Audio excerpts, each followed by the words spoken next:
Okay, so there has been a lot of discussion recently about the surface temperature record and whether it supports the uh, canonical climate sensitivity of 3 degrees plus or minus that we've known about for some time.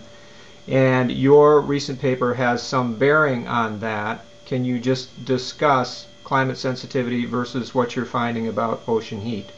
All right, a couple of things on that. The first thing is that global warming is occurring. It's related to the buildup of carbon dioxide and other greenhouse gases, heat trapping gases in the atmosphere. It really produces an energy imbalance at the top of the atmosphere. More heat is coming in than is going out because the blanketing effect of the greenhouse gases prevents some of the heat escaping. Now, we believe that this is the case, and we have a number of measurements that suggest that indeed this is the case. In particular, the oceans are warming up, and we can make estimates as to how large that effect is. But then the question is, what happens to that energy? Well, there's a lot of different places it can go. Some of it can indeed go into raising the surface temperature, warming the land, warming the atmosphere, and it doesn't take very much energy to do that. Some of it goes into melting Arctic sea ice. We've got very clear evidence of that. Some of it goes into melting Greenland, other glaciers on land. Rising sea level is one of the consequences of that. Most of it, 90% of it, goes into the ocean. And then the question is, where does it go in the ocean? Is it in the upper part of the ocean where it's communicated back and forth with the atmosphere, so it warms the atmosphere and the whole system warms up? Or is some of it being carried down deeper into the ocean, as seems to be the case in the past decade? And so the distribution of energy, where it goes, and exactly what happens to it can change over time, and natural variability can cause some of that redistribution to occur. There's one other effect that can occur, and this relates to the energy driving the hydrological cycle, causing evaporation of moisture, the overall transport of moisture onto land, rain, associated clouds, and so on. And as soon as you start talking about clouds, it means, oh, we have a cloud, that means more radiation is going to be reflected. And so a change in cloudiness can mean that the actual energy coming in from the sun can be affected as well. And our latest research is showing that this energy imbalance at the top of the atmosphere indeed can change quite a bit from one month to the next because of the weather systems. So it tends to be fairly high frequency, and you have to average out over a period of 5 to 10 years in order to really see the underlying, what scientists call radiator forcing, the underlying effects of, in this case, climate change. And in other cases, natural variability effects, say from the sunspot cycle, that gets into this. It's about a maybe 10 to 15% effect. And also volcanic eruptions that occur from time to time. So the last major volcanic eruption was Mount Pinatubo in 1991, and that produced a distinct cooling for up to about a 2-year period that is very distinctive in the ocean heat content. We can now find that in the latest data sets that we're looking at.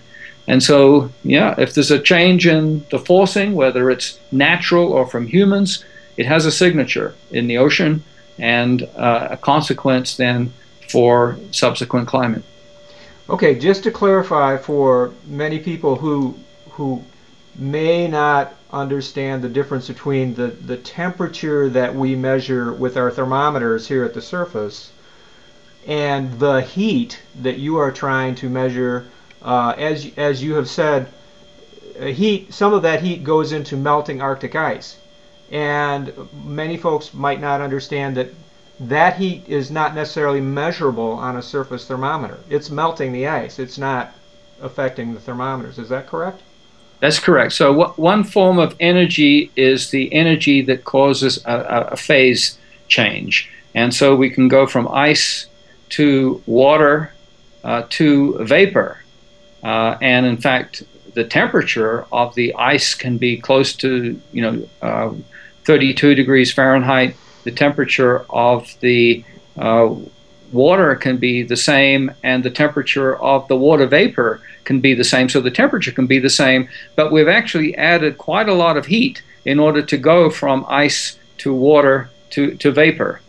And so this is what we refer to as latent energy. It's hidden energy, but it's a considerable component. So melting ice can take up quite a lot of energy without raising temperature. You know, the first thing that happens after it's been raining and the sun comes out is that the pavement or the ground dries up, and then the temperature goes up. And so the first thing that happens is that there's evaporative cooling of the ground, but the moistening of the atmosphere, but then there's more moisture in the atmosphere, and of course that has subsequent effects later on somewhere and gets caught up in a rainstorm, and then it releases that heat as a part of the rainstorm, gives a more buoyant cloud and stronger storm, and one of the results is that there's stronger rainfall as a consequence of that. So if there's more energy, one tends to get a stronger hydrological cycle, stronger storms, stronger rain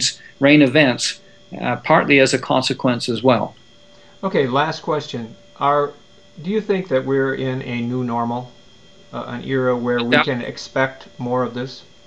Oh, undoubtedly. And I think the best way to think about this is that on a day-to-day basis, the effects of climate change are quite small. We estimate that it's only about a 1 to 2% effect. But it's always in the same direction. And one place it builds up is in the ocean. And so one memory of that is in the ocean. The ocean is warmer now than it used to be, not only at the surface, but throughout the depth. And so it's got a tremendous memory associated with that. One way of thinking about that is that we can look at the annual cycle of sea surface temperatures. And the net change is such that effectively the summer season or the warm season is about 3 weeks longer or something like that on each end.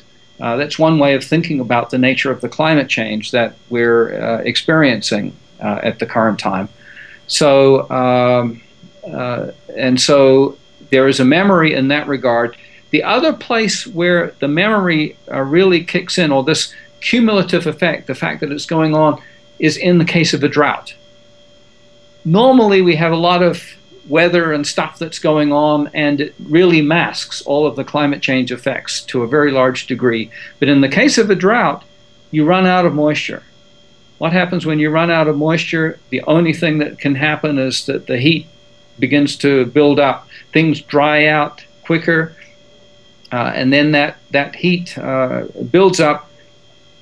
It ends up increasing the risk of wildfire enormously. And this is what happened last year in the United States with tremendous consequences, huge costs associated with this overall drought last year. The estimate is somewhere around $75 billion or something like that, which is the same order of magnitude as Superstorm Sandy caused in terms of damage. And so during drought, the cumulative effects of global climate change also occur, and they end up having very large consequences because of the huge increase in risk of wildfire.